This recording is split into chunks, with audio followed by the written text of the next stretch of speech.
Single.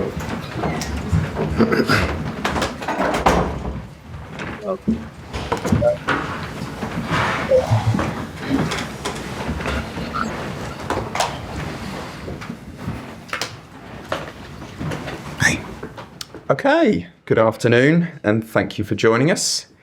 We will take the usual format today with broadcast section and then a written section embargoed for 10:30 tomorrow evening. We'll begin with Gail Davis in Sky Sports News. Off you go, Gail. Admittedly, it's like probably about 12 hours since so but you might be able to update on us on some of this. First of all, how's that illness? Have you managed to contain it? And the likes of, obviously, Liam Delap, who missed out yesterday, is he all right? No, he's still at home at the moment, recovering, as is Jamie Gittens. Our club doctors are doing everything they can to contain what looks to be a virus because some members of our staff have gone down as well. Had a meeting today with the players about washing your hands, the basics, which is really important, and hopefully we can contain it. We have a busy period, so we need everyone ready to go and fit and healthy. And obviously you spoke about Cole Palmer. We'll hope he'll train tomorrow. Well, Reece James, can you just expand on that situation? You just said it's a hip problem. Yeah. But, where is he? I guess managing him is so crucial because he is so crucial for you. Yeah, both of them are training today. So we just need to assess them after training, make sure that they come through all of the protocols they need to come through. But it'd be great to have them back in the squad. And at the moment, it looks like they could be. Yeah. Just news of Facundo Buonanotte going to Leeds.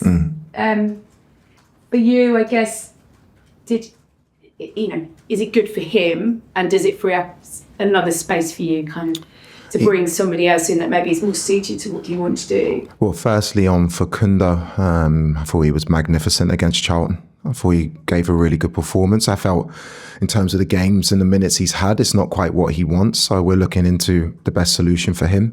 I'm in constant communication with the sporting directors and the ownership about potential transfers that are good for us, both in coming in and coming out. But I said to them when I first came in, I want to look at this group.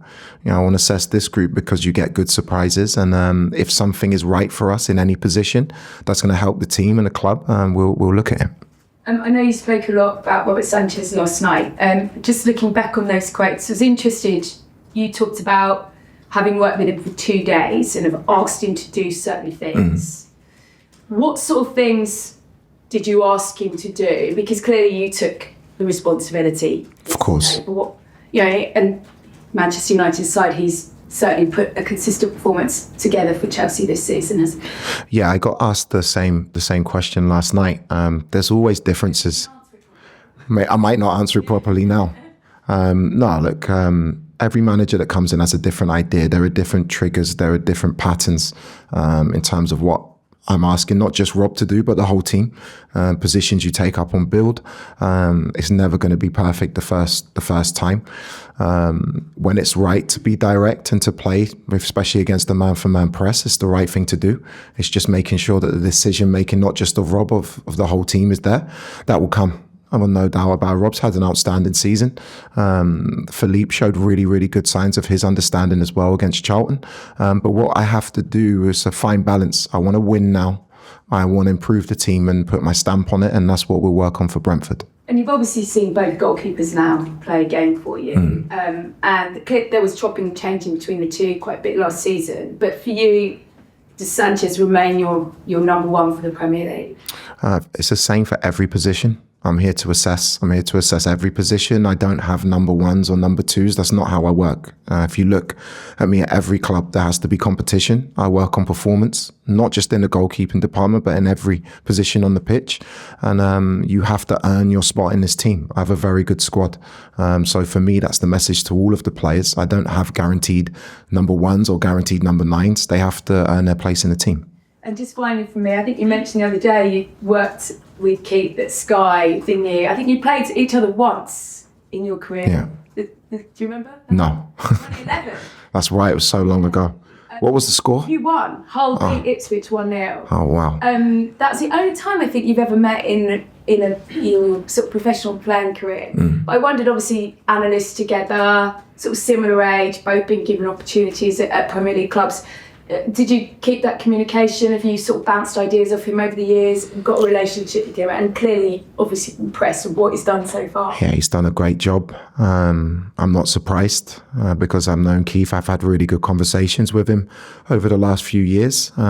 He's always been really passionate about the game. He's got a lot of experience in coaching in different roles, and his team are performing really, really well. I've got a good relationship with him. He's a good guy. And really not surprised at what he's done so far with Brentford. He's at a good club where they have a clear idea about their infrastructure and what they want to do. And analysing his team, they're in a good form. They're going to be a difficult challenge for us, but one that we're really looking forward to.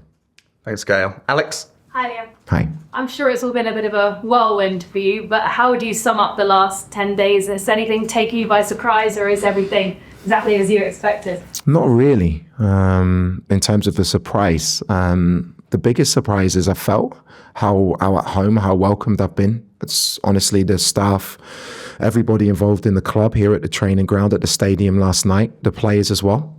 They've made my life very easy. They're a great group to walk into. I think a lot of the messages I've given to the players, they've taken on board. It's a disappointing result and disappointing to lose the goals in the manner we did, but a lot of really, really encouraging signs as well. And I just want to keep that going. So overall, the surprise is that there haven't really been any surprises. The Chelsea fans were singing your name as well last night. How important is that relationship to you?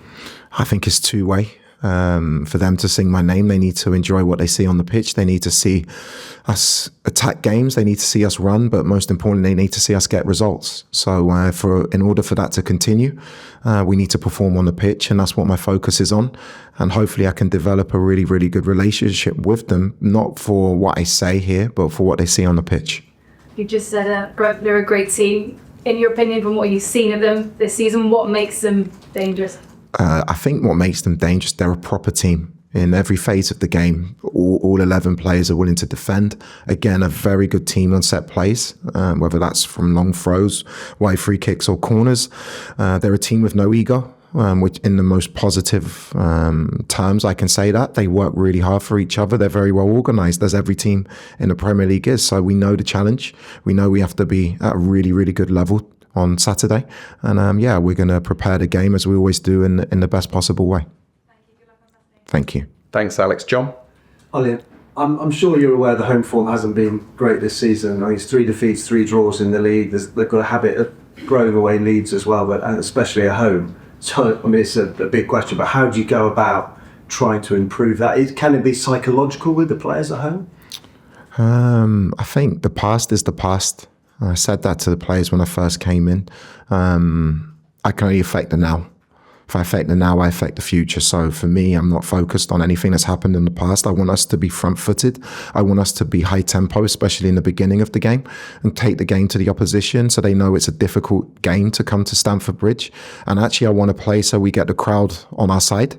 They're all things that we'll talk about in the next couple of days. But the most important thing is that we do the basics really, really well. You know, we win, again, I keep going back to the basics, win duels, defend set plays well. That's something we have to improve. Even from last night, all 3 goals, one's from a corner, one's from a throw-in, one's from a free kick. We need to switch on a little bit more in those moments. And if we do, with the talent we have and with the players we have and the team, we have a good chance of winning the game. There's also, I'm sure you know, a demonstration planned at Stamford Bridge before the game. So how difficult an environment is this to walk into, where clearly there's a section of the fans who are not very happy online? Like I said, all I can focus on is my job. My job is focused on the pitch. I understand fans, all fans, they pay money, they love their club, they want the best for the club.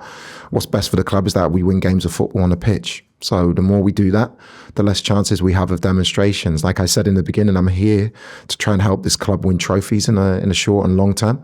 And that's what my focus is on, is winning the next game and making people go home happy. You've also said you want to show the fans meaningful progress, which I also presume will take time, especially when you've got so many games back to back. So do you also have to ask them maybe for a bit of patience? I think every manager would love patience. If that's a reality, that's not down to me. For me, I just want us to focus on the now. Like I keep saying, we have to be the best team we can be in this moment. And I have to go after certain things because I don't have training time. The team are recovering today. I have probably half an hour in terms of the physical load tomorrow to work on things and patterns in training. But there are other things I can go after in terms of what we look like, what we stand for as a group. And with the players I have here, I think we can make meaningful progress, as you say, in a short space of time. That's tough, isn't it? Because the fans want to see it now, but as you say, you haven't got the time to. Manager's job is tough. I'm privileged. I'm lucky to do this job. I'm lucky and fortunate to be manager of this football club. I always knew it was going to be a difficult job, but it's a job that I'm enjoying and relishing, and hopefully I can be successful in.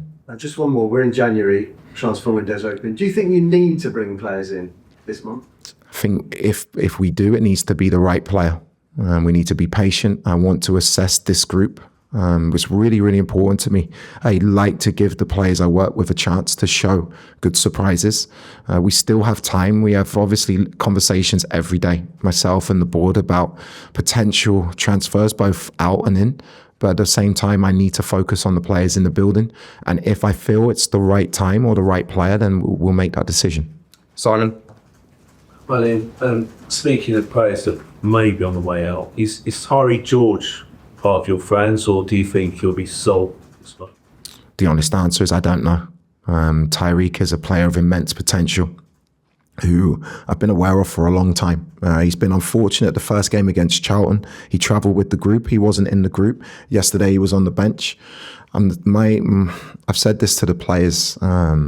Your background, whether you're an academy player, whether you've been signed for £100 million, it's about what you do in training. And I have to say his attitude to training and what I've seen, his attitude in the group has been top class. So who's to know? A lot of things have to come together for a player to leave. You need the right interest, you need the right offer. It needs to be right for the player. At that moment, I've heard nothing in terms of Tyrique, in terms of that, and I continue to work with him in the group. Is there an update on Romeo Lavia and when you think you might be able to play? Yeah, Romeo's on pitch. He's not with the group, but seeing him out on the pitch doing his rehab, he's looking really, really good. I think we all know, I love him. Firstly, as a lad, as a player. He's someone that I would love to work with in the long term because he's just an outstanding footballer.